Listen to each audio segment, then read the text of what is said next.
Et maintenant, Frédéric, qui dit nouveau Parlement dit aussi reflet de la société canadienne. Donc vous avez, comme je disais, certaines données pour nous. Il y aura des élus de tous les âges dans ce nouveau Parlement. Oui, on peut commencer par vraiment le côté extrême, c'est-à-dire le doyen de cette Chambre des communes. C'est Louis Plamondon, le frère de Luc Plamondon, le parolier, bloquiste. Il a été élu en 1984, ça fait 35 ans déjà. Et à l'époque, c'était sous la bannière des conservateurs de Brian Mulroney. Et donc, il va entamer son 11e mandat à l'âge de 76 ans. Par contre, à l'opposé, on a aussi les jeunes qui rentrent, et notamment ce jeune conservateur de Kenora, c'est dans le nord de l'Ontario, Éric Melillo. Il a tout juste 21 ans. Mais attention, ce n'est pas le record. Céline, en fait, le record, il faut remonter en 2011 avec ce jeune néo-démocrate à Sherbrooke, évidemment, qui détient le record absolu, Pierre-Luc Dussault. À l'époque, il avait été élu à l'âge de 19 ans et 11 mois. Il y a aussi des jeunes femmes qui font leur rentrée, notamment 2 femmes de 25 ans.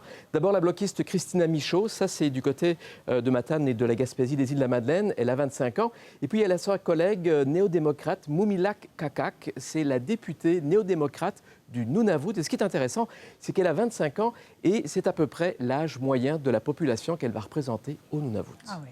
Et justement, les femmes prennent un peu plus de place dans ce nouveau Parlement ? Oui, Céline, mais c'est vraiment assez lent. Regardez plutôt, si on compare les élections depuis 2011, regardez, on est à peu près à 24,7%, on monte à 26, 28,4%, donc on est encore très très loin évidemment de la fameuse parité. Donc 96 femmes sur 338 sièges.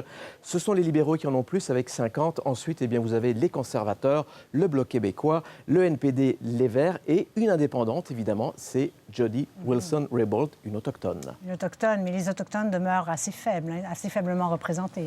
Effectivement, en fait, il y avait 60 candidats autochtones qui se sont présentés. Seulement 10 ont été élus. C'est comme en 2015. Voici la répartition. Il y en a 3 en Colombie-Britannique, 2 au Manitoba et le reste, vous le voyez, ça se répartit un peu partout avec une majorité de candidats libéraux qui ont été élus sous l'étiquette, en étant autochtones. Donc c'est faible, mais c'est constant pour l'instant.